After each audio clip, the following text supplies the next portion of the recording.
บทักทายสบายดีเนาะมื้อนี้สิไปหาเลาะเบิ่งเห็ดปวกออกแล้วปลาเห็ดปวกบ่ฮู้เขาเอาเบิดแล้วหรือบ่แต่มันเคยออกแล้วสิเลาะไปเรื่อยๆ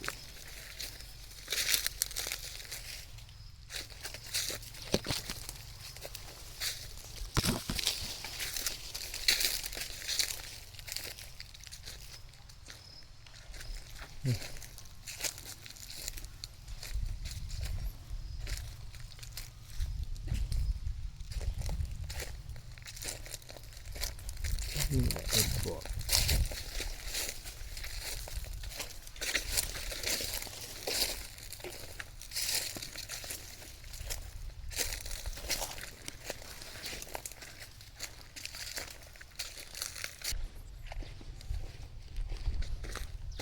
บ่มีแล้วสิไปเบิ่งอีกบ่อนหนึ่งซึ่งว่าเขาเคยได้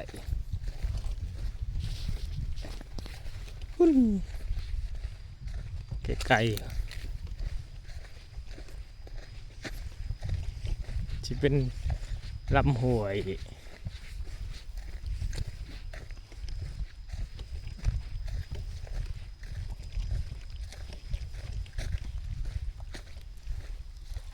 บ่คือตะกี้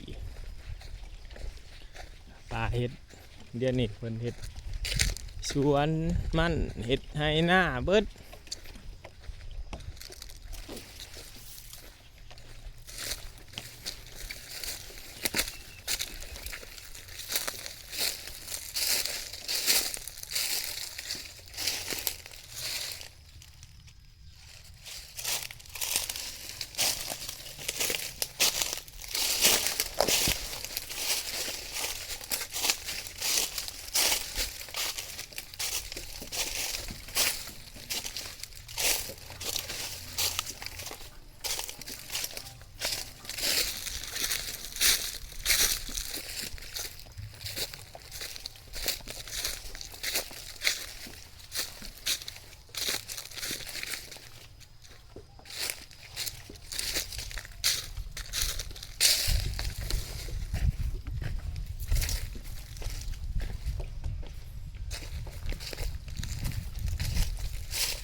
ปุ้นหายไป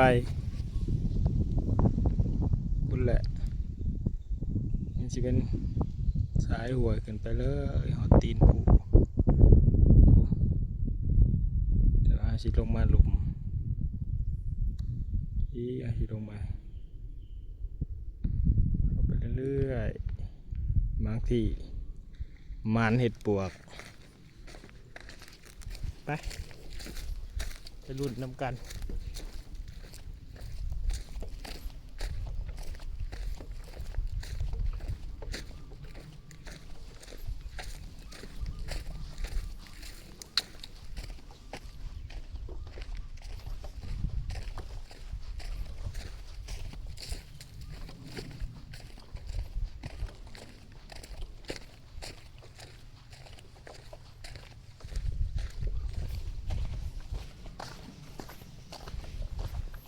เดี๋ยวขา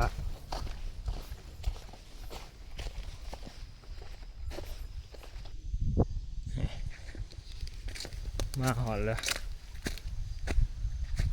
เป็นรุ่นแล้วมันสิออกหรือบ่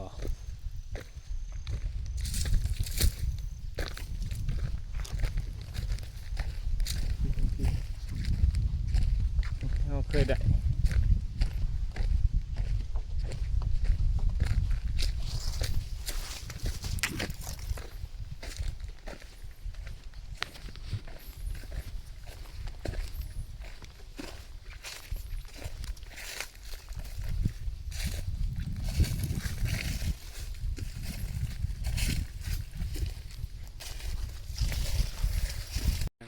พอแล้วพอเห็ดปวกแล้วนี่